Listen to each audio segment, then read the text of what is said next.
फवाद चौधरी का पीटीआई क़यादत से मैच पड़ गया। फवाद चौधरी कहते हैं पीटीआई पर कुछ लोगों का कब्जा है। वो कौन होते हैं ये कहने वाले, मैं पार्टी में नहीं। हामिद खान और शिबली फराज ने कोर कमेटी के फैसलों को रद्द किया। पीटीआई में ना होता तो आज मैं वजीर होता। बानी पीटीआई 13 माह से अंदर हैं, आइंदा भी अंदर ही रहेंगे। पीटीआई कोर कमेटी का फवाद चौधरी के बयानात पर रद्द-ए-अमल देने का फैसला।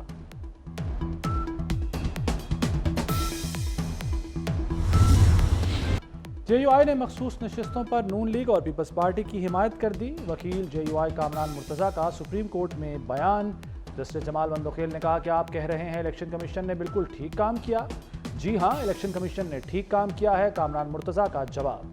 जस्टिस मुनीब अख्तर हैरान रह गए। उन्होंने मौलाना फजल रहमान की प्रेस कॉन्फ्रेंस की तरफ इशारा करते हुए कहा कि कल टीवी पर एक प्रेस कॉन्फ्रेंस चल रही थी, आपका मौक़िफ़ तो उससे बिल्कुल मुख्तलिफ है। 2018 और 2024 में मखसूस सीटें कैसे अलॉट हुई? सुप्रीम कोर्ट ने इलेक्शन कमीशन से फार्मूला और दस्तावेजात मांग ली।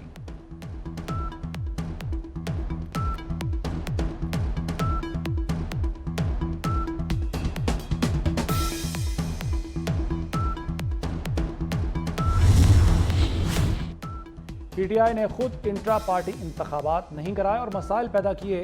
पीटीआई खुद वक्त मांगती रही और अब इल्ज़ाम सुप्रीम कोर्ट पर लगा रहे हैं। चीफ जस्टिस के मखसूस नशिस्तों के केस में रिमार्क्स, कहा गैर आइनी काम हुआ है तो सुप्रीम कोर्ट उड़ा देगी। इलेक्शन कमीशन ने गैर आइनी काम किया है तो बताएं। इलेक्शन कमीशन की कोई हैसियत समझता ही नहीं। किसी ने आज तक नहीं कहा इलेक्शन ठीक हुआ। हारने वाला यही कहता है कि इलेक्शन ठीक नहीं हुए। मखसूस नशिस्तों के केस की समाअत आज दोबारा होगी।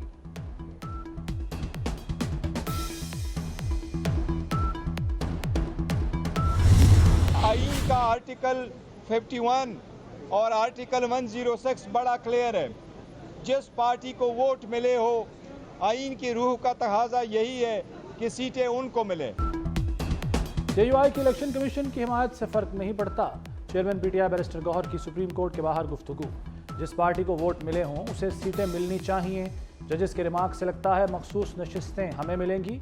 पीटीआई में फॉरवर्ड ब्लॉक की भी तरदीद कर दी।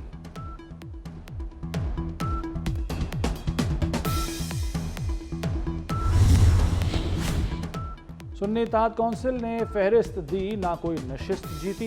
बात क्लियर है, सुन्नी इत्तेहाद कौंसिल वाले आज़ाद हैं। बैरिस्टर अकील मलिक का मौक़िफ़, कहते हैं नशिस्तों को खाली नहीं रखा जा सकता। कानून की तशरीह किसी की मर्जी पर नहीं होती। खालिद मकबूल सिद्दीकी ने तो शहीद कायद हमारे शहीद जुल्फ़िकार अली भुट्टो साहब के खिलाफ भी जहर अंगेज गुफ्तगू की है, जो कि मैं नहीं समझता कि उनको ये उनको सूट करता है। मुत्तहदा कौमी मूवमेंट आज भी सिंध के बेशतर मसाइल हैं उसकी जिम्मेदार है। हम ये भी मुतालबा करते हैं कि गवर्नर सिंध फौरी तौर पर मुस्तफ़ा हो जाए। पीपल्स पार्टी और एमक्यूएम आमने सामने। एमक्यूएम की प्रेस कॉन्फ्रेंस के जवाब में शर्जील मेमन और नासिर हुसैन शाह की न्यूज़ कॉन्फ्रेंस। खालिद मकबूल सिद्दीकी से जुल्फ़िकार अली भुट्टो के खिलाफ बयान देने पर माफ़ी मांगने और गवर्नर सिंध से इस्तीफ़े का मुतालबा कर दिया। शर्जील मेमन ने कहा कि बंदूक बरदार एमक्यूएम से नहीं डरे तो अब भी नहीं डरेंगे। नासिर हुसैन शाह बोले बल्दिया टाउन फैक्ट्री में भत्ते के लिए लोगों को जिंदा जलाया गया। एमक्यूएम की दुम टेढ़ी की टेढ़ी ही रही।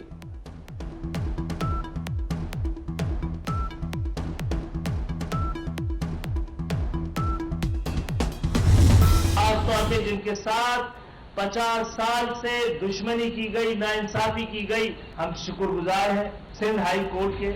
और ये फैसला ये था कि 50-56 हजार नौकरियां जो कि गुज़श्ता 50 साल से जिस तरह से बांटी जा रही थी, जिस तरीके से बांटी जा रही थी, उस पर अदालत ने इस दफा जरा ठहरो की आवाज लगाई है। अल्हम्दुलिल्लाह वो नौकरियां जो कि मुकम्मल तौर पर पाकिस्तान का आईन, कानून और तमाम उसूल कहते हैं कि ये 1 से 15 स्केल की नौकरियां सिर्फ लोकल लोगों को देनी चाहिए।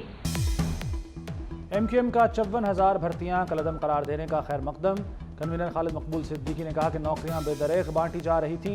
सिंध हाई कोर्ट ने जरा ठहरो की आवाज लगाई। कोटा सिस्टम से तकसीम की बुनियाद डाली गई।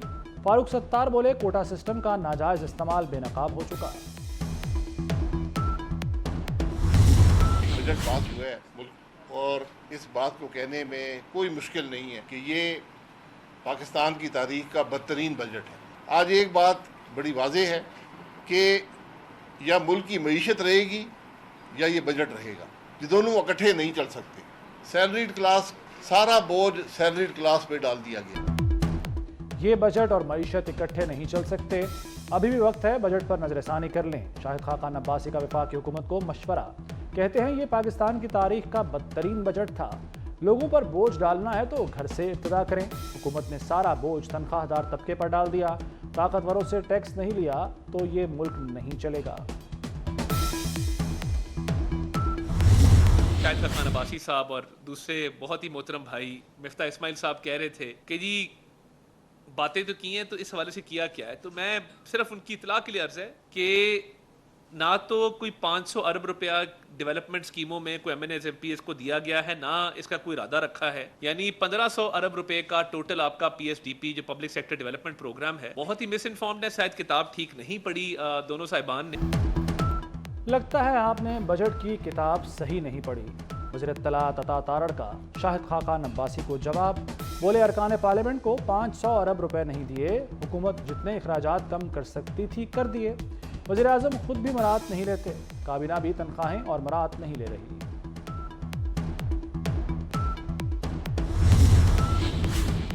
बजट पर अमल दरामद। महंगाई का तूफान उमड़ आया। डब्बे में बंद दूध 100 रुपए लीटर तक महंगा। सैकड़ों दरामदी अशिया पर रेगुलेटरी ड्यूटी में इजाफा। दरामदी अशिया पर 5 से 60% ड्यूटी आयद। मोबाइल फ़ोन्स, गाड़ियाँ, मेकअप, खेलों का सामान, कपड़े, फर्नीचर और रोज़मर्रा के इस्तेमाल की कई अशिया मज़ीद महंगी हो गईं। मेकअप के सामान पर 55% रेगुलेटरी ड्यूटी आयद की गई। क्या PTI पाकिस्तान पर अमेरिकी पाबंदियों की करारदाद ला रही है? मुस्लिम लीग नून के सेनेटर इरफान सिद्दीकी ने बड़ा दावा कर दिया। कहते हैं अमेरिकी कांग्रेस में एक और करारदाद लाई जाएगी। PTI का अगला हदफ पाकिस्तान पर इक्तसादी पाबंदियां लगवाना है। अमेरिकी इंतखाबात में वोटर्स की हिमायत और चंदे के लिए ऐसा किया जा रहा है।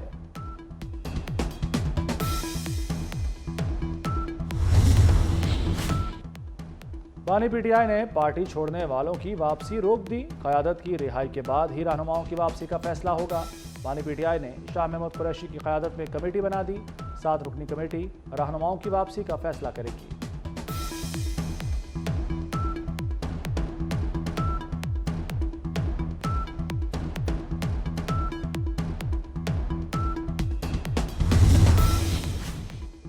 अपोजिशन का ग्रैंड अलायंस के लिए स्टीयरिंग कमेटी तश्कील देने का फैसला। कमेटी PTI और JUI के मुमकिना इत्तेहाद के हवाले से TORs और मुमकिना एहतजाज की हिकमत अमली तय करेगी। कमेटी में तहरीक इंसाफ और JUI के 5 रहनुमा शामिल होंगे। PTI का वफ्द रवां हफ्ते मौलाना फजलुर रहमान से मुलाकात करेगा।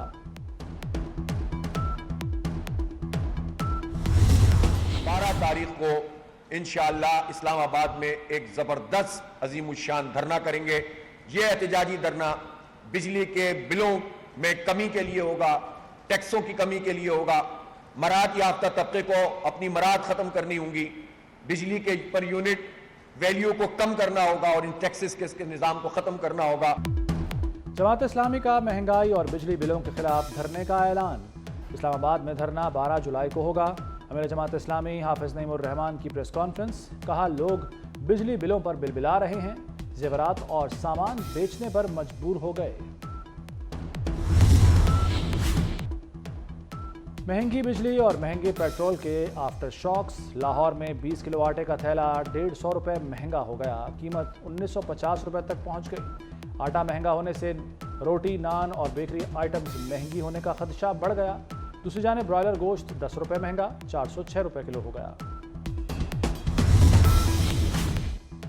कराची में हीट स्ट्रोक से मजीद 4 अफराद इंतकाल कर गए। 21 जून से अब तक हलाकतों की तादाद 49 हो गई। महकमा मौसमियात का कहना है कि शहर में आज भी मौसम गर्म और मरतूब रहेगा। कराची का दर्जा हरारत 37 डिग्री सेंटीग्रेड तक जाने का इम्कान। मॉनसून का तूफानी स्पेल। बारिश ने लाहौर को धो डाला। वासा की कारकर्दगी दिन भर तैरती नजर आई। शहर की अहम शाहराहें पानी में डूबी रहीं। Gaddafi stadium, Walton road, Lawrence road तालाब बना रहा। जैन मंदिर चौक, चुबुर्जी, मजन चौक भी डूब गया। मॉल रोड, गढ़ी शाहू, बागबानपुरा पानी पानी हो गया। कच्चा जेल रोड, चूंगी अमर सिद्धू, डिफेंस रोड वालों को परेशानी। मुस्तफ़ा आबाद, शादमान, बादामी बाग, सब्जी मंडी डूबी रही। गुलबर्ग, लिबर्टी मार्केट, हुसैन चौक, नूरजहां रोड भी तैरता रहा। वज़ीर आला मरीम नवाज का बारिश के बाद लाहौर के मुख्तलिफ इलाकों का दौरा, कई जगह गाड़ी रुकवा कर निकासी आप का जायजा लिया, शिकायत भी सुनी। मरीम नवाज GPO चौक में वासा कैंप भी गईं। वज़ीर आला की पानी की निकासी यकीनी बनाने की हिदायत, हर आधे घंटे बाद मॉनिटरिंग रिपोर्ट भी तलब।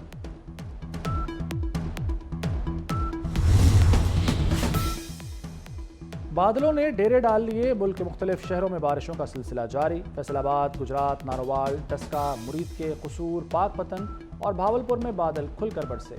मलिका कोहसार, मरी और आज़ाद कश्मीर में भी तेज़ बारिश, गर्मी की शिद्दत में कमी आ गई। महकमा मौसमियात ने इस्लामाबाद, गलियात, मर्दान, पेशावर और गिलगित बल्तिस्तान में बारिश की पेशगोई कर दी। रावलाकोट जेल से कैदियों के फरार की तहकीकात, IG जेल मुअत्तल, डिप्टी सुपरिटेंडेंट जेल समेत 7 एहलकार गिरफ्तार। स्पेशल सेक्रेटरी दाखिला आज़ाद कश्मीर की भी छुट्टी। राजा ताहिर मुमताज़ नए सेक्रेटरी दाखिला आज़ाद कश्मीर तैनात। आज़ाद कश्मीर भर की जेलों में सिक्योरिटी हाई अलर्ट। फरार होने वाले कैदियों की तस्वीर जारी कर दी गई।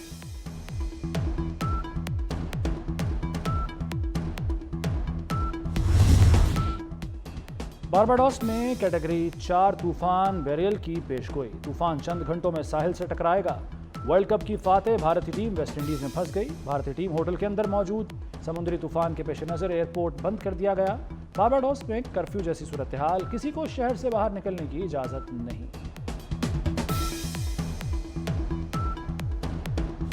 इस्राएली फौज के फलस्तीनियों पर मजालिम जारी। ताज़ा हमलों में मजीद 45 फलस्तीनी शहीद हो गए। गजा में शहादतें 37,877 हो गई। हमास के जवाबी हमलों में 2 इस्राएली फौजी मारे गए। इसराइल की लबनान पर बमबारी से हिजबुल्लाह के 3 एहलकार शहीद। हिजबुल्लाह का ड्रोन हमला, 18 इस्राएली फौजी जख्मी हो गए।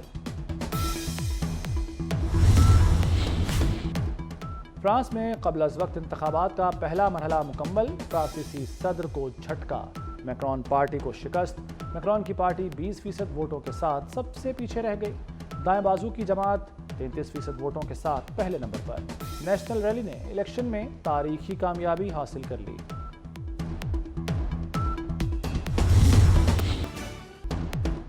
बरतानिया के आम इंतखाबात में 3 रोज बाकी। सियासी जमातें इंतखाबी मुहिम में मसरूफ। 40,000 से ज़ायद पोलिंग स्टेशन कायम कर दिए गए। 1.5 लाख अफराद पोलिंग अमले में शामिल।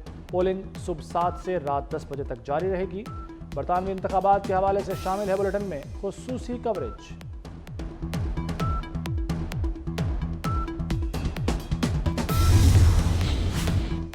T20 world cup team of the tournament का ऐलान। रोहित शर्मा कप्तान, सूर्य कुमार यादव, हार्दिक पांड्या, अक्षर पटेल, जसप्रीत बुमराह और अर्शदीप सिंह भी टीम का हिस्सा। अफगानिस्तान के रहमानुल्लाह गुरबाज, राशिद खान, फजलुल हक फारूकी भी टीम में शामिल। टीम में किसी पाकिस्तानी खिलाड़ी को नहीं रखा गया।